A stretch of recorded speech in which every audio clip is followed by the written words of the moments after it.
Hey everyone, here's a quick video to help you save a lot of money so that you don't have to run out and buy new batteries when these things seem like they've gone bad. Inside of these batteries, there's an integrated circuit that communicates from the battery to the charger. That is important because it's a safety feature.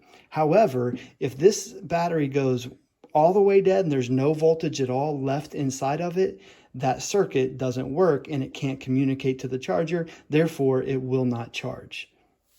So like I said, this really frustrated me. I thought I was going to be out of money, but then I found the quick fix on the internet and it really worked. Check this out. So if I go to this battery here, I see it has a negative terminal, positive terminal, one here on the left side, one on the right side. Same thing on the dead battery, got your negative and positive.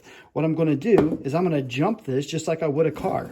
I'm going to take a wire from the negative side and go to the negative side here, and from the positive side and go to the positive side here. I use my wire cutter tool and strip the ends off these wires right here. These are 14 gauge wires, and I'm just going to put them right into place.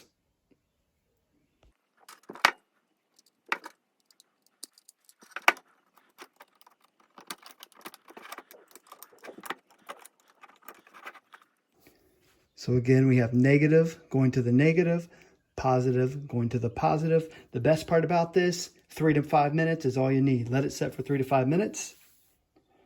Once it's sat for that amount of time, the 3 to 5 minutes, go ahead and take these off. And if it worked, this should now have a little bit of charge. I actually can't remember which one was the dead battery and which one was the good battery, so I'm going to show you both here. Let's see what we can do. Got the charger light moving now. We can get this one charged up. And got it. Charger light going again. So now both batteries are able to be charged and we are good to go. I hope you found this video helpful and I hope it saves you some money of buying those batteries. Go ahead and leave us a thumbs up.